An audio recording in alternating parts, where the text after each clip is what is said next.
Hello guys, welcome to another very important video session from KS Academy और मैं हूं आपका फ्रेंड कन्हैया सैनी। और स्टूडेंट्स, आज के इस वीडियो सेशन में अपन बात करेंगे पोस्ट फर्टिलाइजेशन स्ट्रक्चर और इवेंट्स के बारे में। एक्चुअल में अपन ने क्या किया था, इस चैप्टर को 3 पार्ट्स में डिवाइड किया था।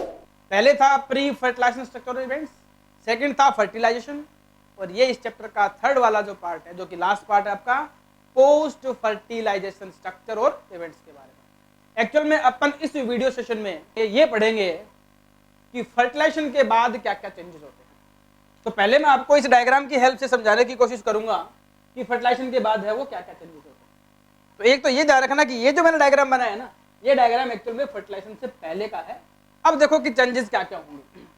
तो पहले तो डायग्राम के बारे में देखो, अपने को पता है ये बाहर की तरफ ओवरी, ओवरी में ये देखो ओव्यूल, ओव्यूल में आपको पता है कि जो सबसे सेंटर में बनाया है ये है एम्ब्रियो सेक या फीमेल गेमेटोफाइट। ये 3 एंटीपोडल सेल्स हो गई, ये 2 पोलर न्यूक्लियाई हो गए, ये एग एपरेटस जिसमें 2 तो सिनर्जिड्स हैं और एक है वो एग सेल है। तो इस पूरी स्ट्रक्चर को मैंने बोला था फीमेल गेमेटोफाइट या एम्ब्रियो सेक। बाहर की तरफ ये जो मैंने पिंक कलर की जो बना रखी है, इसको मैंने डार्क किया है, एक्चुअल में ये है न्यूसेलस, और न्यूसेलस के चारों ओर ये जो कवरिंग है इसको अपन बोलते हैं इंटीगुमेंट, और जहां पर कवरिंग नहीं है उस जगह को अपन ने बोला था स्टूडेंट माइक्रोपाइल।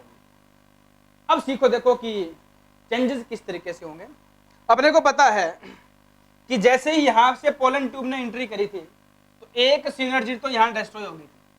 तो एक सिनर्जिड को मैंने देखो यहां पे डिस्ट्रॉय कर दिया, पहले से एक सिनर्जिड को अपने डिस्ट्रॉय किया। अब देखो दूसरी जो सिनर्जिड है वो क्या होगी, वो भी डिस्ट्रॉय हो जाएगी। फर्टिलाइजेशन के बाद है वो भी डिस्ट्रॉय हो जाएगी। तो ये जो सिनर्जिड लिखा है इसको मैंने लिख दिया कि ये होगी डीजेनरेट।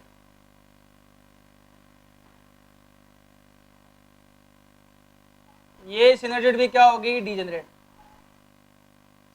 डीजेनरेट कब होगी, जब फर्टिलाइजेशन हो जाएगा, जब जाइगोट बन जाएगा और प्राइमरी एंडोस्पर्म न्यूक्लियस बन जाएगा, तब ये सिनर्जिड क्या करेगी, इसके पास जितना न्यूट्रिशन है वो डेवलप होते हुए एम्ब्रियो को प्रोवाइड करेगी और डिस्ट्रॉय होगी। अब इधर देखो, ये जो 3 एंटीपोडल सेल्स है ये भी डेवलप होते हुए जाइगोट को न्यूट्रिशन प्रोवाइड करेंगी और ये भी क्या हो जाएंगी। तो इस डायग्राम से मैं इन स्ट्रक्चर को मिटा दूं, ये तो रफ होगी क्योंकि ये तो डिजेनरेट हो चुकी है। तो ये मैंने यहां से डिजेनरेट कर दिया। अब इंपॉर्टेंट बात और सीखो, देखो यहां पर बीच में अपने को पता है कि सेंट्रल सेल में 2 पोलर न्यूक्लियाई है। फर्टिलाइजेशन से पहले क्या करेंगे, ये दोनों पोलर न्यूक्लियाई है वो फ्यूजन कर लेंगे। तो जैसे ये पोलर न्यूक्लियाई फ्यूजन करेंगे, अब ये बन गए सेकेंडरी न्यूक्लियस। अब इनको बोलेंगे अपन सेकेंडरी न्यूक्लियस। तो सेकेंडरी न्यूक्लियस होता है वो कैसा है, डिप्लॉइड।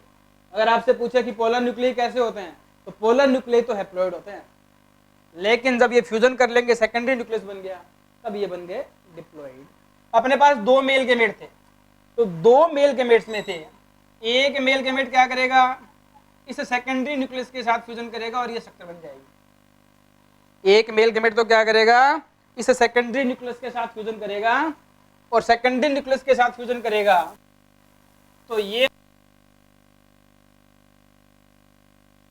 जो कैसा होता है, ट्रिप्लॉइड। ट्रिप्लॉइड पता चल गया क्यों, क्योंकि 2 न्यूक्लियस तो कौन से हैं, सेकेंडरी न्यूक्लियस वाले, और एक न्यूक्लियस किसका हो गया, मेल गेमेट का। तो इसका मतलब है सेकेंडरी न्यूक्लियस किस में कन्वर्ट हो गया, प्राइमरी एंडोस्पर्म न्यूक्लियस में। अब एक बात इंपॉर्टेंट और सीखो, देखो जहां पर ये सेकेंडरी न्यूक्लियस प्रेजेंट है वो सेल कौन सी है, वो है सेंट्रल सेल। तो फर्टिलाइजेशन के बाद सेकेंडरी न्यूक्लियस तो कन्वर्ट हो गए किसमें, प्राइमरी एंडोस्पर्म न्यूक्लियस में, और ये सेंट्रल सेल जो है ये मानी जाएगी प्राइमरी एंडोस्पर्म सेल। और ये कैसी है स्टूडेंट्स, ये है ट्रिप्लॉइड। ट्रिप्लॉइड क्यों है, क्योंकि इसमें 3 न्यूक्लियस का फ्यूजन हुआ है। तो ये प्राइमरी एंडोस्पर्म सेल जो है ये आगे डेवलप होके क्या बनाएगी, एंडोस्पर्म। तो मॉडिफिकेशन है वो ध्यान रखना, प्राइमरी एंडोस्पर्म सेल किसमें मॉडिफाई होगी, it is modified into endosperm. और यही एंडोस्पर्म क्या करता है, डेवलप होते हुए एम्ब्रियो को न्यूट्रिशन प्रोवाइड करने का काम करता है। ये जो ओव्यूल है, ओव्यूल कन्वर्ट हो जाएगा किसमें? सीड में।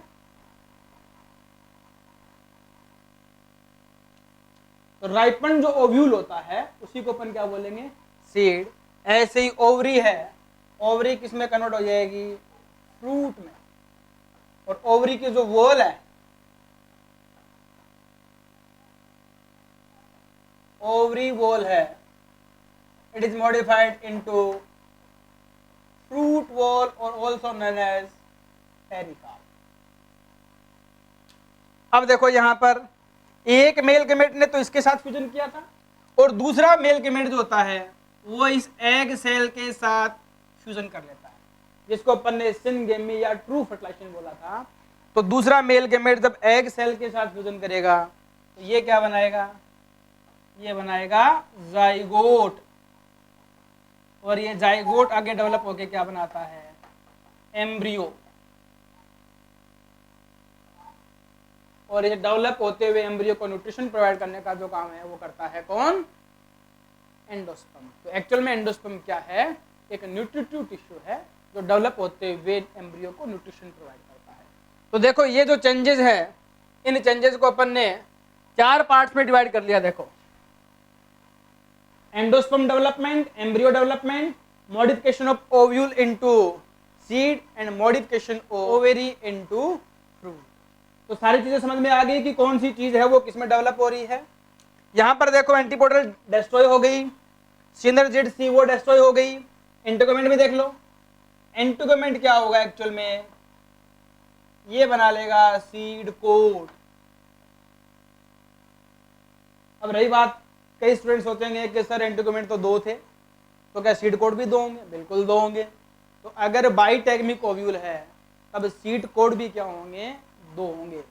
उस कंडीशन में जो आउटर सीड कोट है उसको तो बोलते हैं अपन टेस्टा, और इनर जो सीड कोट है उसको बोलेंगे अपन टैगमैन। तो सारी चीजें आपको क्लियर हो गई कि किसका मॉडिफिकेशन किसमें हो रहा है? Ovary modified into fruit, ovule modified into seed, secondary nucleus है वो बनाएगा primary endosperm nucleus, central cell modified into primary endosperm cell, और यही प्राइमरी एंडोस्पर्म सेल आगे मॉडिफाई हो जाएगी किसमें? एंडोस्पर्म में। और यही एंडोस्पर्म क्या करता है? न्यूट्रिशन प्रोवाइड करने का काम करता है। ऐसे ही एग सेल फर्टिलाइजेशन के बाद क्या बना लेगी? जाइगोट, और जाइगोट आगे डेवलप होकर क्या बनाता है? एम्ब्रियो। देखो सारी चीजें क्लियर हो गई, एक चीज ये बच गई, न्यूसेलस। यहां से भी बड़ा इंपॉर्टेंट क्वेश्चन आता है न्यूसेलस का। अपने को पता है कि ये एम्ब्रियो सेल के बाहर ये जो स्ट्रक्चर है ये न्यूसेलस है। मैंने आपको जब ओव्यूल की स्ट्रक्चर पढ़ाई थी तो वहां पर भी आपको बताया था कि जो न्यूसेलस है वो ओव्यूल का सबसे इंपॉर्टेंट पार्ट है। ये एक्चुअल में पैरेन्काइमेटस सेल से बना हुआ है, इसलिए में फूड स्टोरेज फॉर्म में रहता है। अब देखो फर्टिलाइजेशन के बाद इसका क्या होगा। देखो ज्यादातर केस में तो क्या होता है कि ये जो न्यूसेलस है ये डीजेनरेट हो जाता है। जब तक एंडोस्पर्म नहीं बनेगा तब तक न्यूट्रिशन प्रोवाइड करने का काम है वो इसी का है। तो ज्यादातर केस में तो सीड फॉर्मेशन के बाद इस न्यूसेलस का कंजप्शन हो जाता है, तो ये डिस्ट्रॉय हो जाता है। लेकिन कई सीड्स ऐसे होते हैं जिनमें सीड के बनने के बाद भी उसमें न्यूसेलस का कुछ ना कुछ पार्ट बच जाता है, उसको बोलते हैं रेजिडुअल ऑफ न्यूसेलस। तो उस रेजिड्यू को बोलते हैं स्टूडेंट्स पेरिस्पर्म। यहां से भी अच्छा क्वेश्चन आता है, ध्यान रखना, पेरिस्पर्म। और जिन सीड में ये प्रेजेंट है उनको बोलते हैं पेरिस्पर्मिक सीड, उनको बोलेंगे पेरिस्पर्मिक सीड। आपके एनसीईआरटी में 2 एग्जांपल भी दे रखे हैं पेरिस्पर्म का मतलब कि पेरिस्पर्म किस में प्रेजेंट होता है, like black pepper. Black pepper तो पता होगा ना किसको बोलते हैं, काली मिर्च को। इसके अलावा बीट रूट। तो मैंने आपको समझाया कि फर्टिलाइजेशन के बाद कौन सी जो स्ट्रक्चर है वो किसमें मॉडिफाई हो रही है। तो अपन ने मॉडिफिकेशन को क्या कर लिया, 4 पार्ट में डिवाइड कर लिया। ये वो 4 पार्ट है। अब तो पहले अपन पढ़ते हैं, देखो एंडोस्पर्म डेवलपमेंट, ये वाला जो पार्ट है।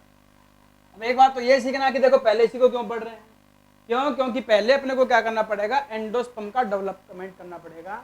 क्योंकि जब एंडोस्पर्म डेवलप हो जाएगा तो यही एंडोस्पर्म क्या करता है, डेवलप होते हुए एम्ब्रियो को न्यूट्रिशन प्रोवाइड करने का काम करता है। तो पहले अपन पढ़ रहे हैं एंडोस्पर्म डेवलपमेंट। तो एक तो सिंपल सी बात यह रखना कि एंडोस्पर्म किसका रिजल्ट है, रिजल्ट ऑफ ट्रिपल फ्यूजन का।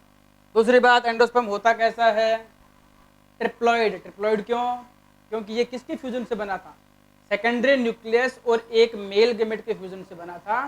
तो बनने वाला एंडोस्पर्म कैसा होगा, ट्रिप्लॉइड। ध्यान रखना यही बात जिम्नोस्पर्म में भी अपन पढ़ते हैं कि जिम्नोस्पर्म में जो एंडोस्पर्म होता है वो फर्टिलाइजेशन से पहले बनता है और वो हैप्लॉइड होता है। देखो एंजियोस्पर्म में एंडोस्पर्म हमेशा ही ट्रिप्लॉइड हो ये कोई गारंटी नहीं है, लेकिन ज्यादातर केस में एंजियोस्पर्म होता है वो ट्रिप्लॉइड ही होता है। इसके अलावा कई केस में ये डिप्लॉइड भी हो सकता है।